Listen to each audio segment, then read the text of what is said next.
Hello મિત્રો, welcome back to my new vlog. મને ઘણા લોકોના ડીએમ્સ આવ્યા છે કે સંદીપભાઈ, મારે પેઇડ પ્રમોશન આવે તો પેઇડ પ્રમોશનનો ચાર્જિસ મારે કઈ રીતે કેવો, કેમ કે મારે ફોલોવર્સ ઘણાને ઓછા હોય, ઘણાને વધારે હોય, તો પેઇડ પ્રમોશનની વાતચીત મારે કઈ રીતે કરવી. તો સૌથી પહેલાં તમારે એ સમજવાનું કે પેઇડ પ્રમોશનમાં શું છે, મતલબ કે પ્રોડક્ટ શું આપવા માંગે છે સામેવાળી પાર્ટી. બરાબર, સૌથી પહેલાં તમારે એની ડિટેલ લેવી પડશે. એની ડિટેલ તમને આવી જાય એ પછી તમારે જોવાનું કે ભાઈ આ જે છે પ્રોડક્ટ એ શોરૂમ પ્રોડક્ટ છે કે પછી કોઈ દુકાનનું છે પ્રમોશન, કે કોઈ અધર શોપનું છે, કોઈ બી પ્રોડક્ટ છે, ઓનલાઈન પ્રોડક્ટ છે કે નહીં, એ બધી વસ્તુ તમારે સમજવી પડશે સૌથી પહેલાં કે પ્રોડક્ટ શું છે. અને પ્રોડક્ટને તમે તમારા કોન્ટેન્ટમાં તમે સેલ કરી શકશો કે નહીં, આ બીજી વાત છે. કે તમારો કોઈ બી કોન્ટેન્ટ હોય, માની લો કે મારો કોમેડી કોન્ટેન્ટ છે, તો કોમેડી કોન્ટેન્ટમાં મારે કઈ રીતે પ્રોડક્ટને સેલ કરવી. તમે મારા ઘણા બધા પેડ પ્રમોશન જોયા હશે મારી ઇન્સ્ટાગ્રામ આઈડી પર. તો સૌથી પહેલાં એ કામ રહેશે કે તમારે પ્રોડક્ટ શું છે એ સામેવાળા પર્સનને તમારે પૂછવાનું. કોઈ પ્રોફેશનલી વાતચીત કરશે, કોઈ એમનેમય વાતચીત કરશે. જેમ કે આપણે વોટ્સઅપમાં ફ્રેન્ડ સાથે વાતચીત કરતા હોય રીતે કોઈ એવી રીતે બી વાતચીત કરશે, અને કોઈ તો સાવ દેશી રીતે વાતચીત કરશે. મને તો ઘણા બધા પેડ પ્રમોશન એવા બી આવ્યા છે કે સીધું મને ડીએમમાં ગયા, કેટલા લેશો,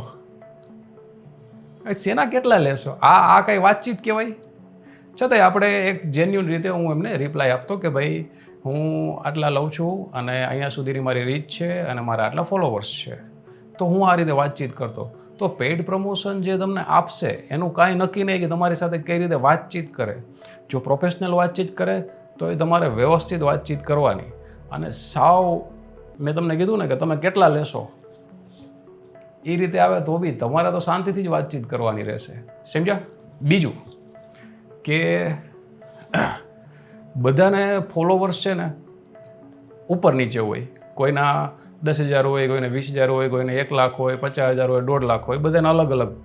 મતલબ 1 લાખ સુધીમાં તો તમે સમજી જ ગયા છો કે 1 લાખવાળા માટે ઓબ્વિયસલી આ છે જ નહીં આ વિડીયો, કેમ કે એને ખ્યાલ આવી ગયો હોય કે પેડ પ્રમોશનના મારે કેટલા લેવાના. સમજો તમે, કેમ કે 1 લાખ સુધીમાં તો ઘણી બધી એડ થઈ જ ગઈ હોય. આ વિડીયો છે ખાલી 20,000 કે 25,000 ફોલોવર્સ જે છે એમના માટે, કે એમનો ખ્યાલ નથી આવતો કે પેઇડ પ્રમોશનના મારે કેટલા કેવા. તો તમારે સૌથી પહેલાં પ્રોડક્ટને જાણવાની કે પ્રોડક્ટમાં શું સેલ કરવા માંગે છે. મને ઘણી બધી એડલ્ટ પ્રોડક્ટ પણ આવેલી છે પેઇડ પ્રમોશન માટે. તો જે રીતની હું વિડીયો બનાવું, મતલબ કે તમે જે રીતનો કોન્ટેન્ટ બનાવો એ રીતનું તમને સૌથી પહેલાં પ્રોડક્ટ તમને આવશે. પેઇડ પ્રમોશન એ રીતના આવશે જેવો તમારો કોન્ટેન્ટ. માની લ્યો કે કોઈ ગર્લ બનાવતી હોય વિડીયો, તો એને કઈ રીતના આવે, એને બ્યુટી પ્રોડક્ટ સૌથી વધારે આવશે. બીજું એ કે ક્લોથિંગ બ્રાન્ડ કે એ રીતનું આવશે, કોઈ એ રીતનું આવશે, લેડીઝને લગતું બધી વસ્તુ આવશે. કોઈ જેન્ટ્સ છે તો એને પેડ પ્રમોશન અલગ રીતના આવે. કોઈને શૂઝનું આવે, જો મને શૂઝનું આવેલું છે, ક્લોથિંગનું આવેલું છે, બરાબર, મારા બિયર્ડ છે તો બિયર્ડનું આવેલું છે, પછી બાઇકનું આવેલું છે. તો આ રીતે પોતપોતાના કોન્ટેન્ટમાં સામેવાળા પર્સનને એ તમારા કોન્ટેન્ટ મુજબ તમને પેઇડ પ્રમોશન આપે. પહેલી વાત આ. બીજી વાત એ કે તમારે એને વ્યવસ્થિત રીતે વાતચીત કરવાની. સૌથી પહેલાં પ્રોડક્ટમાં શું સેલ કરે છે, શું પ્રોડક્ટ આપણે પ્રમોશન કરવાનું છે એ ખાસ જોવાનું. મને ઘણી વખત એડલ્ટ પ્રોડક્ટ આવેલી છે તો મેં એમાં ના પાડેલી છે, કેમ કે મારું પબ્લિક છે ને નાના છોકરાઓ જોવે છે અને કોઈ એડલ્ટ જોવે છે, પણ મારો કોન્ટેન્ટ એ રીતનો છે હાસ્યવાળો. તો હાસ્યમાં મારે અમુક પ્રોડક્ટ હું ના બતાવી શકું, તો એ પ્રોડક્ટને હું ઓફિશિયલી વ્યવસ્થિત રીતે હું એમને ના પાડી દઉં છું કે ભાઈ આ મારા માટેની પ્રોડક્ટ નથી, ઠીક છે. એટલે એ હું ચોખ્ખું કહી દઉં કે ભાઈ આ મારું જે પબ્લિક છે એ આ પ્રોડક્ટ માટે છે જ નહીં. એટલે ઘણી બધી એવી એડલ્ટ પ્રોડક્ટ હોય તેને હું ના પાડી દેતો હોઉં છું. અને બીજી વસ્તુ કે તમારે જ્યારે પેડ પ્રમોશનનું જ્યારે ફાઇનલ થઈ જાય કે ભાઈ ઓકે આ મારા લાયક છે, આ પ્રમોશન હું લઈ શકું છું, આ પ્રોડક્ટનું એડ હું કરી શકું છું, ત્યારબાદ તમારા ફોલોવર્સ મુજબ તમારે એમને પૂછવાનું. સૌથી પહેલાં તમારે નક્કી નહીં કરવાનું કે ભાઈ મારે 10,000 ફોલોવર છે, 25,000 ફોલોવર છે તો હું આટલા પૈસા કહી દઉં, એમ નહીં કરવાનું. એમને પૂછવાનું કે ભાઈ આ પ્રોડક્ટ જે તમારી છે એને સેલ કરવા માટે તમારું કેટલું બજેટ છે. તમારે સામે એને પૂછવાનું રહેશે કે તમારી પ્રોડક્ટને સેલ કરવા માટે તમારું કેટલું બજેટ છે. તો પ્રોડક્ટ સેલ કરનારનું જો બજેટ 2000થી 6000 સુધીનું હોય તો તમે 6000 સુધી લઈ શકો એમની પાસેથી. અને બીજી વસ્તુ, જો તમને લાગે કે ભાઈ મારે 25000 છે ફોલોવર અને મારે રીચ ક્યારેક વધી જાય અને ક્યારેક ઓછી થઈ જાય તો એ નહીં જોવાનું. તમારા કોન્ટેન્ટ મુજબ તમારે એડ જે ફિક્સ રેટ તમે જે કર્યો હોય કે 2000થી લઈ 6000 સુધીમાં કોઈ બી રેટ, એ તમારે એમાં પછી એમને કંઈ નહીં કહેવાનું. જો રીચ વધી જાય ઠીક છે તો સામા પૈસા લેવાના થતા નથી, અને રીચ ના આવે તો એમને પાછું કોઈ ચૂકવવાનું થતું નથી. આપણે મતલબ કે જે ફિક્સ રેટ નક્કી કર્યો છે એ તો આપણે લેવાનો જ રહેશે, કેમ કે આપણું એક ટેલેન્ટ આપ્યું છે, આપણે એક એડ પ્રમોશન કર્યું છે, આપણું કેમેરા, આપણો આઈડિયો, આપણું માઇક, આપણે ઓનર, આપણું આઈડી, બધી વસ્તુ આપેલી છે તો એ રેટ એનો રહેશે. હા, જો રીલ્સ વાયરલ થઈ જાય તો આપણે એની પાસેથી કોઈ પણ જાતનું પેમેન્ટ લેવાનું થતું નથી. મેઇન વાત આ. અને જે 5000, 10000 કે 25000 સુધીના ફોલોવર જે છે જે લોકોને, એ લોકોને સ્ટાર્ટિંગમાં છે ને બને તેટલું બાર્ટર ડીલ વધારે આવશે. મતલબ કે બાર્ટર મતલબ કે સામેવાળો વ્યક્તિ તમને પ્રોડક્ટ આપશે ને તમારે એડ કરી દેવાની એમની, બરાબર છે. તો મારા ખ્યાલથી આ લઈ લેવું જોઈએ. ઘણા લોકો છે ને એ લેતા નથી.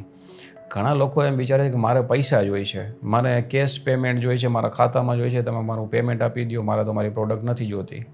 એવું નહીં કરવાનું. એવું શું કામ નહીં કરવાનું? જ્યારે તમારે ઓછા ફોલોવર છે, જ્યારે તમારે કોઈ પર્સન તમને પ્રોડક્ટ સેલ કરવા આપે છે તો એ તમારે એડ કરવાની. શું કામ કરવાની? ભલે બાર્ટર કરાવે, તમારે એની પ્રોડક્ટ લઈ લેવાની, તમારે એની એડ કરી દેવાની. શું કામ કરી દેવાની? કેમ કે તમારા આઈડી પર પ્રોડક્ટ સેલ તમે કરો છો, એ એક એમાં નોંધણી ચડે. માની લો કે તમે એક પ્રોડક્ટ લીધી, બીજી પ્રોડક્ટ લીધી, 3 લીધી, 4 લીધી, બધી તમે બાર્ટર ડીલ કરી, ઓકે. પણ અધર પર્સન જ્યારે જોવે કે ના આનામાં તો ઘણી બધી એડ છે, આ ભાઈ તો ઘણી બધી એડ કરે છે, એમને ક્યાં ખબર તમે પૈસા લીધા કે નહીં, કે તમે બાર્ટલમાં કરી. ઠીક છે. તો મેઇન શું છે કે તમને કોઈ એડ તો આપે છે, તમારું આઈડી કોઈ જોવે, કોઈ અધર પર્સન જે તમને પ્રોડક્ટ સેલ કરવા માંગતું હોય એ તમારું આઈડી જોવે તો એને ખ્યાલ આવે કે ના આ વ્યક્તિ એડ કરે છે, એમાં સારી એવી રીચ પણ આવે છે, એના ફોલોવર્સ મુજબ એને રીચ આવે છે, બરાબર છે. તો સૌથી પહેલાં તમારે જે એડ તમને મળે તમારા યોગ્ય હોય તમારે લઈ લેવાની, ભલે બાર્ટર નહીં હોય તો એ ડીલ કરી લેવાની. પ્રોડક્ટના બદલામાં તમારે એડ કરી એ સારામાં સારી વાતચીત કહેવાય. અને બીજી વસ્તુ, એના પછી શું થાય કે થોડીક એડ તમારા આઈડી પર ચડી જાય તો પછી તમે એને ચાર્જિસ રૂપે લઈ શકો કે ના ભાઈ મારે જો આટલી બધી એડ કરેલી છે, આ બધી બ્રાન્ડ સાથે એડ કરેલી છે, હવે હું કેશ પેમેન્ટ અથવા તો પેમેન્ટ પ્રિફર કરું છું વધારે અને ઓછું રાખવાનું. મારા ખ્યાલથી 6000થી 2000થી 6000 સુધીનું રાખવું જોઈએ, બરાબર. જેમ જેમ તમારા 50000 ફોલોવર થઈ જાય એ પછી તમે ધીમે ધીમે અપ તમે જઈ શકો. અને સૌથી પહેલાં તમારા બ્રાન્ડને જ પૂછવાનું કે તમારું કેટલું બજેટ છે. એ સૌથી બેસ્ટ વે, કેમ કે તમારા એક્સપેક્ટેશનથી વધારે ઘણી વખત બ્રાન્ડ આપવા તૈયાર હોય તો એમાં ના નહીં પાડવાની. આપણું બજેટ માની લ્યો કે મારા ફોલોવર 25000 છે તો મારે કેટલા કહેવા, 4000 કહું કે 6000 કહું, બરાબર. એના કરતાં ક્યારેક બ્રાન્ડ આપણાને એમ કહી દે કે ભાઈ પ્રોડક્ટ સેલ કરવાવાળો વ્યક્તિ આપણાને કહી દે કે અમે તમને 8000 કે 10000 આપશી, તો તમારે લઈ લેવાના. Well and good. શરૂઆતમાં ઘણી બધી મેં બાર્ટર ડીલ કરેલી છે અને મેં શૂઝની કરેલી છે. આ તમે જોયા છે મારા નાઇકી અને ન્યૂ બેલેન્સના જે શૂઝ છે, બરાબર. પછી ક્લોથિંગમાં કરેલી છે, ઝારાની કોઈ મોટી હોઝિયરી છે એમની કરેલી છે. ઝારા પોતે બ્રાન્ડ નહીં, ઝારાની હોઝિયરી જે લોકો આપણે અહીંયા લોકલમાં ચલાવતા હોય એમનું. તો આ રીતે મેં ઘણી બધી એડ કરેલી છે જે બાર્ટર ડીલ છે શરૂઆતની. હવે હું ધીમે ધીમે મારા ફોલોવર્સ જે ગેઇન થઈ ગયા એ પ્રમાણે હું ધીમે ધીમે એક કેશ પેમેન્ટ લેતો ગયો, મતલબ કે એક પેમેન્ટ લેતો ગયો એનું. અને ધીમે ધીમે મને ખ્યાલ આવતો ગયો કે એક શોરૂમનો રેટ અલગ હોય છે અને એક અધર સેલરનો રેટ અલગ હોય છે. તો શોરૂમ તમને વધારે આપી શકે, શોરૂમ તમને વધારે પેમેન્ટ આપી શકે, તમે એની સાથે વ્યવસ્થિત વાતચીત કરવાની, એમને કહેવાનું કે ભાઈ હું તમને અહીંયા સુધીનું રીચ અપાવું અથવા તો મારા એટલા ફોલોવર્સ છે બધી તમારે વ્યવસ્થિત સોફેસ્ટિકેટ હું તમને એડ બનાવીને આપીશ, આવું બધી તમારે વાતચીત કરવાની. બીજું કે જ્યારે અધર સેલર તમારી સાથે વાતચીત કરે ત્યારે એમને પહેલાં પૂછી લેવાનું કે તમારું બજેટ કેટલું છે, એ પ્રમાણે તમારે ચાલવાનું. અને બને ત્યાં સુધી એડને કોઈ દિવસ ના નહીં પાડવાની. ના ક્યારે પાડવાની? જ્યારે કોઈ એવું પ્રોડક્ટ હોય કે જે તમે સેલ ના કરી શકતા હોય, મતલબ કે તમારા ઓડિયન્સ માટે હોય જ નહીં, ત્યારે તમે એને અને એકદમ જેન્યુઅલી પ્રોફેશનલ રીતે ના પાડવાની. નહીંતર એ બીજાને કહે કે ભાઈ આ વ્યક્તિ કામ નથી કરતો, તો માર્કેટમાં આપણું નામ ખરાબ થાય. વધારે પૈસા કહો તોય તમારું નામ ખરાબ થાય, બાર્ટર ડીલ તમે ના કરો તો બી તમારું નામ ખરાબ થાય. તો નહીં, એ બધી વસ્તુ તમારે થોડીક ધ્યાનમાં રાખવાની.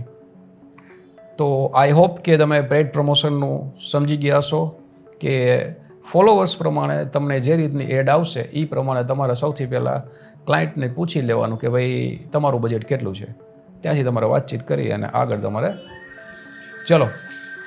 તો મિત્રો આઈ હોપ કે તમે સમજી ગયા છો કે પેઇડ પ્રમોશન કઈ રીતે લેવું, કઈ રીતે ડીલ કરવી. ઠીક છે, આજનો વ્લોગ આટલો. કાલે મળીએ નવા વ્લોગમાં. બાય.